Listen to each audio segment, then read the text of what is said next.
Welcome back to the Team Nerd Herd podcast. You know it's a Sunday show when you're doing an impromptu, but it's recorded, and it's not, it's live. Welcome back to the Team Nerd Shirt Show podcast, where our best advice is if you want to do it right, collect what you like.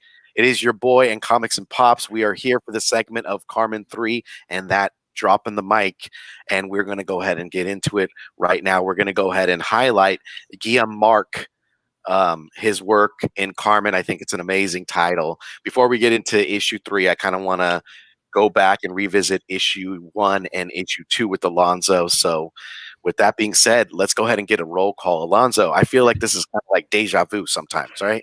It is. It's like, you know what? I just saw you a few hours ago. What's going on, Steve? I mean, yeah, seriously. And I'll be seeing you in a couple more hours then.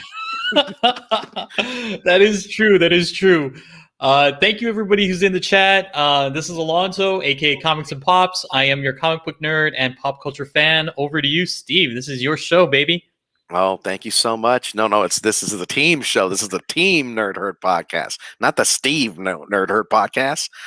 But it's your boy Steve, aka Hip Hop's in Me _comics _collectibles. I'm your 1/12 scale collector, comic book lover, and chaser of all things nostalgic. And with that being said, let's go ahead and get a little rundown of the group chat, the lovely group chat on a Sunday afternoon. Hermano, what's going on? That's my little brother, Eric the Phoenix. Something Wong. Something right's about to happen, my brother. Thank you for showing up. HK Wifey, 420 Sheena. What's cracking, girl? What's cracking? Brother Rudy, my brother Rudy. Much love. Thank you so much for always supporting and rolling with the Team Nerd Herd. Zen Multiverse. How goes it, kind sir? Good afternoon. Oh, my man, J2 Ramirez. What's going on with that horror? My boy is horrific. What's going on with Scott Ellis? Scott Ellis, hey, good afternoon. Thank you for joining us. We appreciate you. All right. We're going to go ahead and roll out. We're going to go ahead and go backtrack to issue number 1 of Karmen, and also issue 2. There will be some spoilers, so please bear with us. If you guys haven't read it, I definitely understand. Hit the mute button, and we'll kind of lead into that. But let's go ahead and kind of take a wander back to issue 2 or issue 1. Okay, this is Guillem March. He's doing the writing. He's doing the art. The art is amazing. A lot of pencil and pen work. Digital colors are that's the only thing he really does. I've kind of watched a lot of his interviews, and I mean just to see the background. I mean, Karmen is beautiful. Everything you think of when it comes to a more horrifying topic. This is a really sensitive subject as we are going in. So this is for mature readers.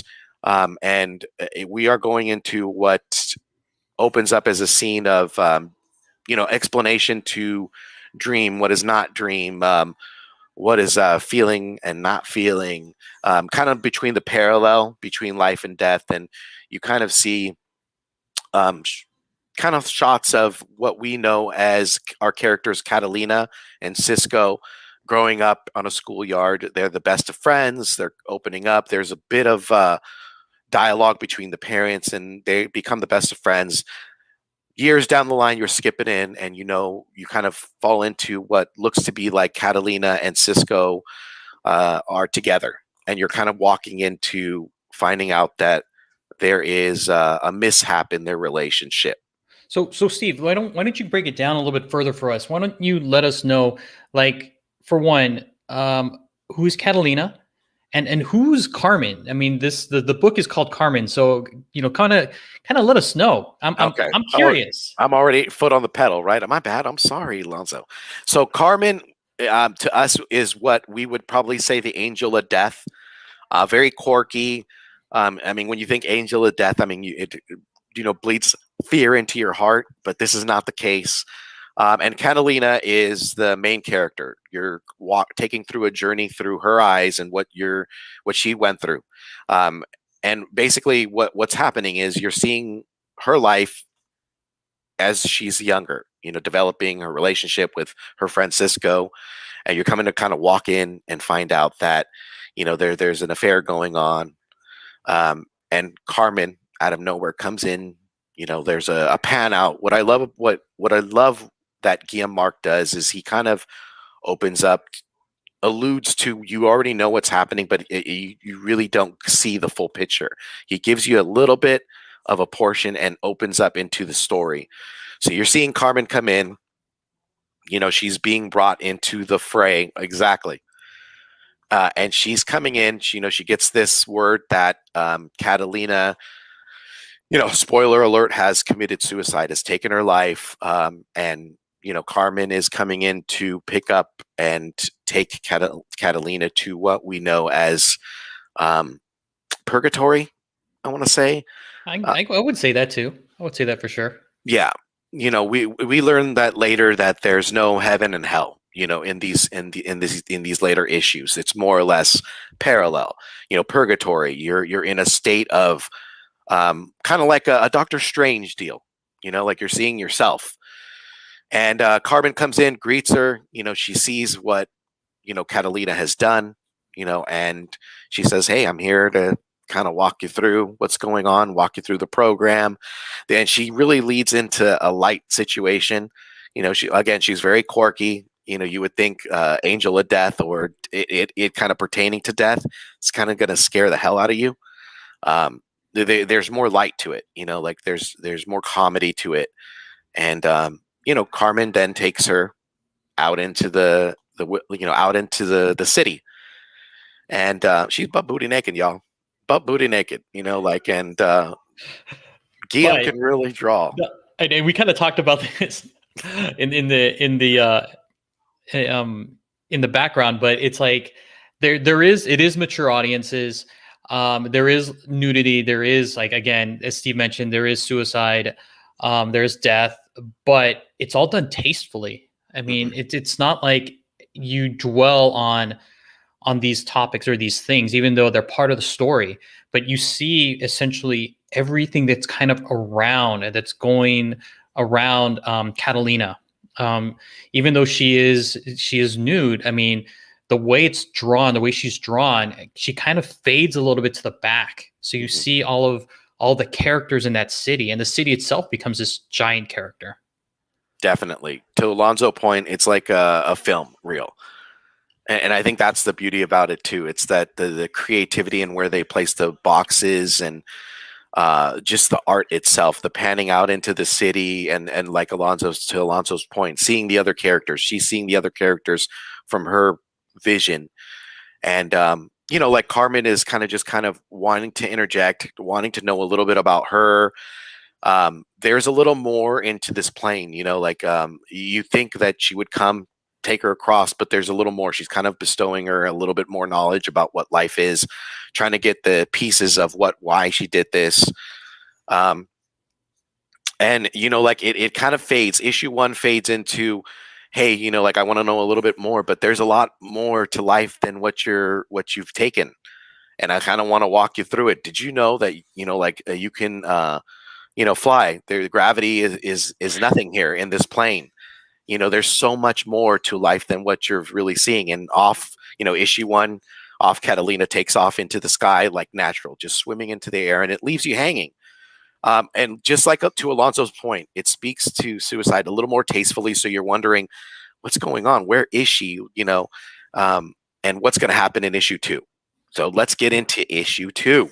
Yes. Right. So as we kind of have this, remission into issue 2, as we leave off issue 1, Catalina says, "I'll be back," or Karmen says, "I'll be back. I have somewhere to go. Enjoy yourself," in flying through the city and getting to know your plane. And so it opens up to Catalina kind of, there's no wording. It's just Catalina kind of opening into the cityscape, going into bits and pieces of landmarks. Again, the art is really amazing. The colors are amazing. They're very vivid. They pop out at you. As you can tell in the background, there's a lot of pinks. There's hues of, different colors. So it's very, very eye-catching. So it kind of takes you through this journey. Karmen's kind of going through the cityscape, looking in through these people and what's going on. And the one thing Karmen did kind of say is, do not touch any person. And she kind of messes with her. She says, or else you're going to see their worst nightmares and everything. Like anything that you would say, like to horrify somebody, you're going to be in the depths of hell. But right, Steve. I mean, if someone tells you not to do something, I mean, You're gonna do it, right? Oh yeah, yeah, yeah. When they say don't poke the bear, we know about that oh so well. We will be poking the bear tonight at 7, right? But so in this pan, you're seeing Catalina slide into a person, and she kind of sees what her life is in front of her eyes, what kind of happened. And as you're wondering where Carmen is off into another what's called a mission, and she's interjecting on an airplane. And I love the interjection and the interaction with the person she's talking to. The person she's talking to is the one who's passed away, and he's just rude. There's really no empathy. And where Carmen is, I think you kind of see the level empathy of where she is, because she's letting Catalina kind of go through her mission and kind of see more to what is life and why she took her life. And there's more to what Carmen's kind of instilling in Catalina versus this other man. This other man's very heartless, and the panel that they use is you're seeing them talk, and then into the middle you're seeing him just heart attack, and they're trying to resuscitate him. And I just think it's amazing how they pan everything out, and how they kind of paint that perfect, how Guillem March paints that perfect picture. So as we go back into Catalina, she's going back to revisiting this place, this landmark, and she sees a pan of her life, because in this plane, in this parallel, you could see your memories. You can see other people. They can't see you. It's much like Ghost, right? Where's Whoopi Goldberg when you need her? But in this plane, she goes back and revisits an old memory of her and Cisco. And it's just reliving that memory. She kind of sees Cisco out of nowhere there, and we get to know a little bit more about what's going on. And like there indeed is Cisco is cheating on her. You find out that he's trying to break it off with her. He's calling her, but she's back at her body in that tub, where she took her life. Yeah, so she's just getting a different perspective about the relationship, right? Mm-hmm. So she's understanding that, maybe this guy wasn't right for her. Yeah. And that the best part about that is you find out like what life is, right? There's so much more to our journey. I mean, in living your life and finding yourself and finding the direction and path that you're going to go, but you also find love. And love is such a heart aching thing. And I think it really speaks to it. It really sets the tone to see that she's going through heartache. And this is why she committed, suicide. She finds out that not only is he cheating on her with somebody else, but he's a gigolo. He's Deuce Bigelow, male gigolo, dude, just messing around with the roommate, and, Catalina has a moment of grief. She flies away and is kind of like in a woe is me type of somber. And Carmen comes in and is trying to get the pieces, like, well, what happened? And there's a little more that Carmen wants. She has her file. She knows that, of Catalina and her past and everything else.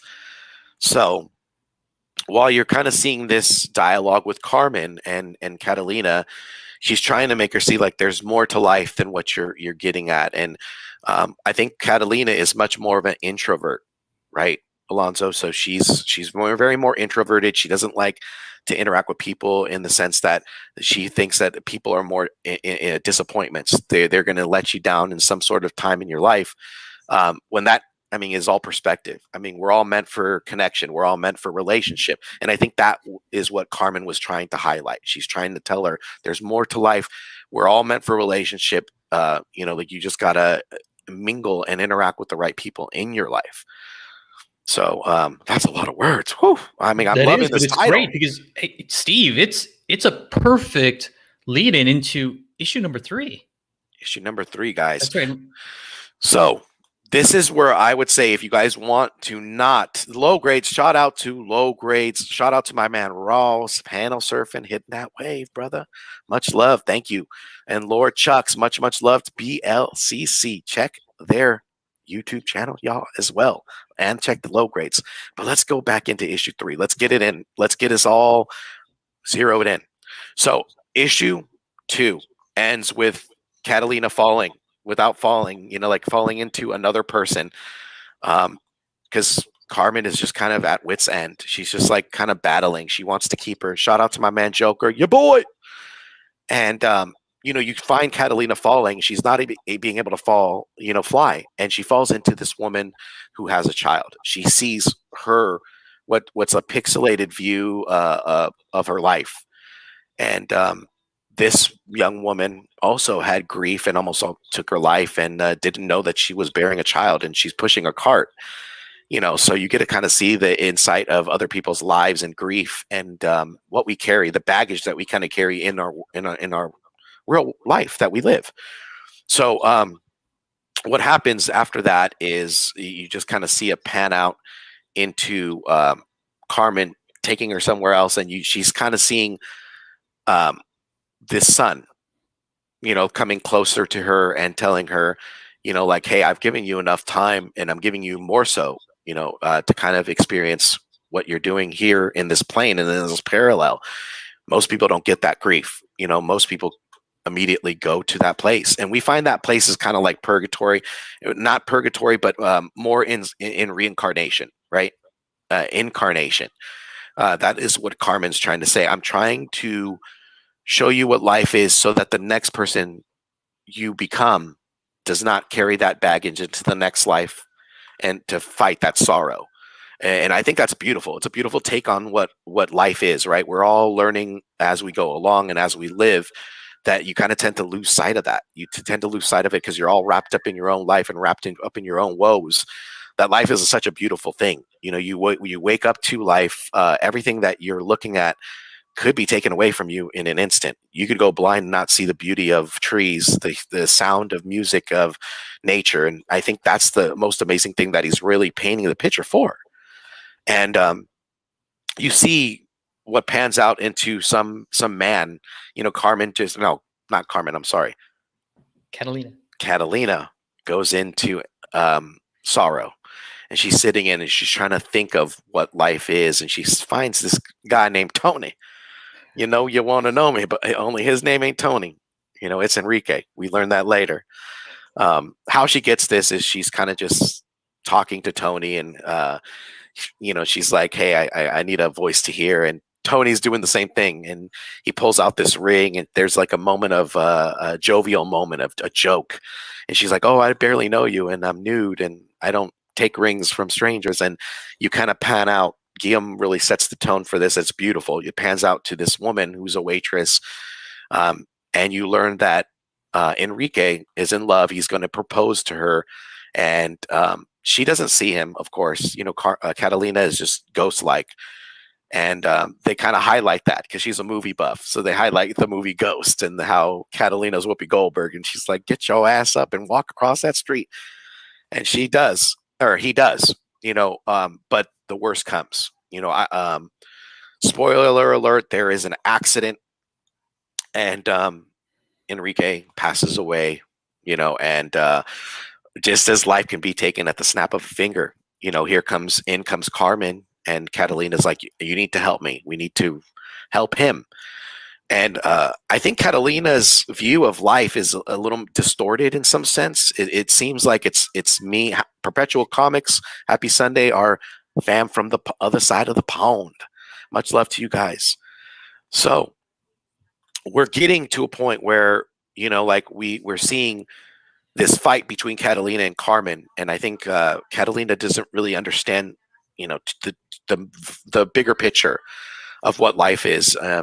She's trying to get retribution and justice, and she's saying this person that just hit him, why don't you take care of him versus taking care of this guy? He just wants to get married and live his life, and it doesn't really work that way. That's the way Catalina is kind of interjecting, or Carmen is interjecting and telling her it doesn't work that way. This is not how life is, and there's a set plane, there's a plan, that is kind of woven into what your life is. And there's a little more dialogue that goes in, but you see compassion in Catalina. She tries to help Tony, Enrique, get this ring. That's his main purpose, is to get it. He doesn't know he's dead. He still thinks that, I'm going to go to my girlfriend. I'm going to propose to her. We're going to live this beautiful life. I'm stubborn. I don't know the gist of anything. And you see Tony's life in his panning. like how he met her, how he got, like this, how this relationship kind of worked, blossomed, and into where he wants to ask her to marry him. And the crazy thing is, in comes this new character, and her name is Carmela. In the background, you see her. You'll see, like what looks to be like this nervous system, and she's a different angel of death. Plays by the rules. Takes Enrique into the plane that you saw earlier that Carmen was trying to explain to Catalina, like, this is where you go after. But I've given you enough time to kind of see what life is. And, out comes, Catalina feeling sorrow, going to her parents' place. And she sees these pictures of herself, and you kind of get to know a little more. There's more character building in who Catalina is and what Carmen is seeing, and the kind of knowledge that you kind of seeing about what life is, right? You kind of get lost in life. But what real life is who you love, and who's your loved ones, and who your family is, and what it's going to be, and you kind of see that tone that's set in these panels. Unfortunately, Catalina does not talk to her parents, does not check in with her parents. And she's just like, this is just the way I am, and Carmen hits her with a sense of reality, and it's like, enough of that, ish, this is not the way you are. And I think we get lost in that when we're living life. We're like, this is who I am, when in reality it's really not. We are more pliable human beings than we are given. We're just stubborn. We don't really move and learn. When you say that you could teach an old dog new tricks, that's not true. Life is meant for dare I say it, pivoting and movement and changing pace. It's an ever-changing kind of cycle.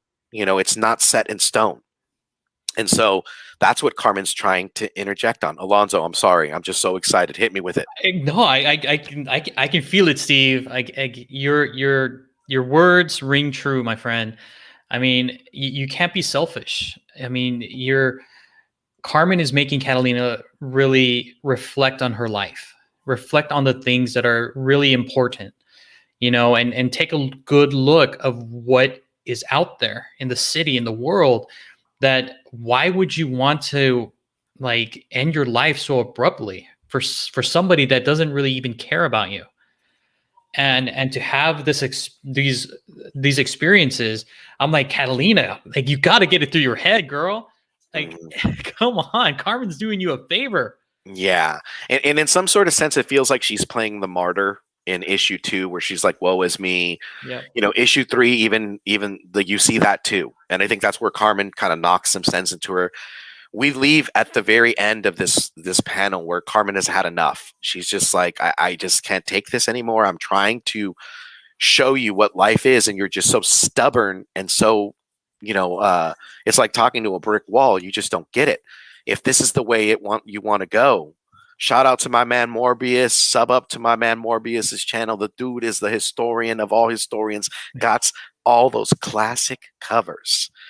But we're coming to the very end of this. We're coming to, I mean, this is a big build up. I think issue 4 is going to be amazing as well. I love that there's a lot of meat in the story. There's a lot of there's a lot of pages to kind of go through. It's visually pleasing, but the story is amazing. It's just, it really closes out to what Carmen is, like Carmen and Carmela are two different people. Carmela's by the book. She's just like, let's take them.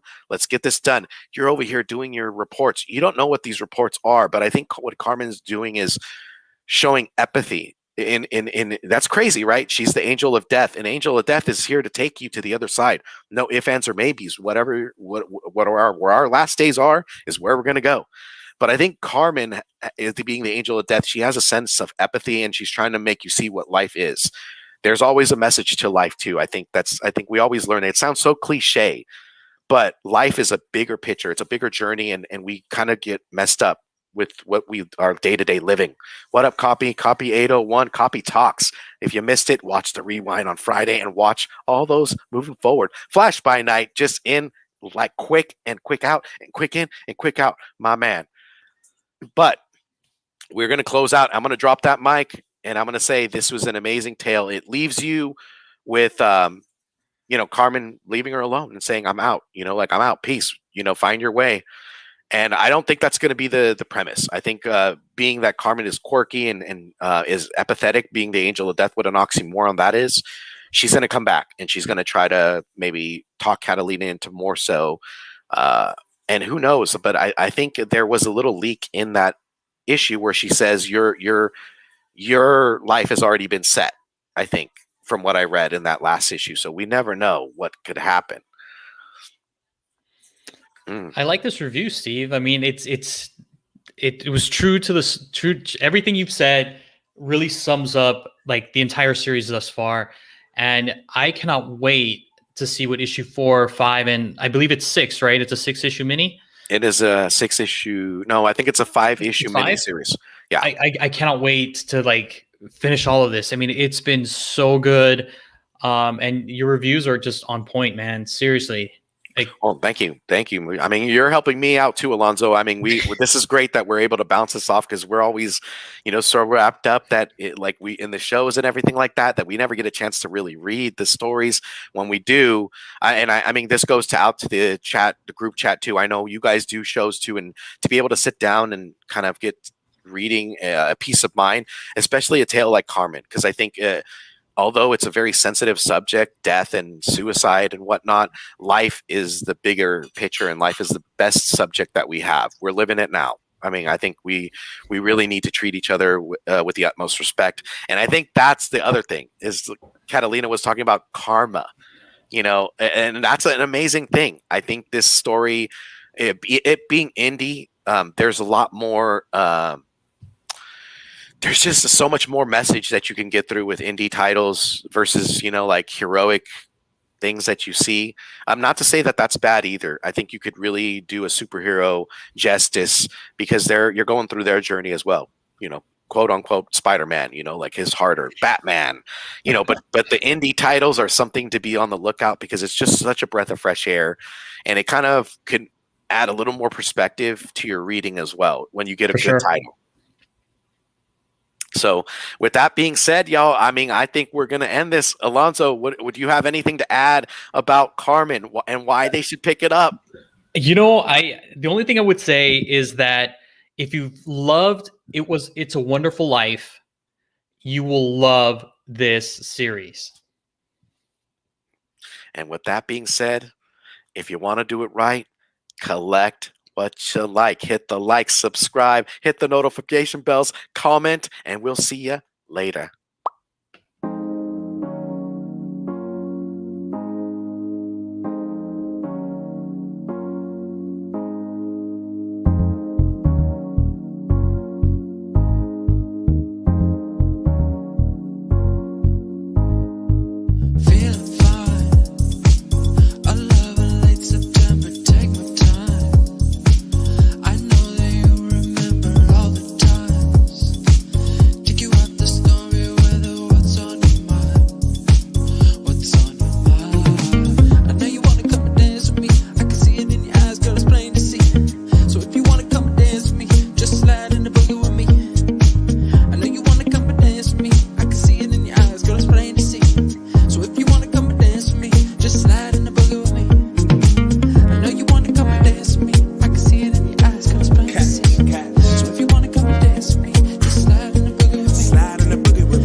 Sound crazy, the floor smoked out, so it might look hazy, but I'ma make sure that it's all gravy.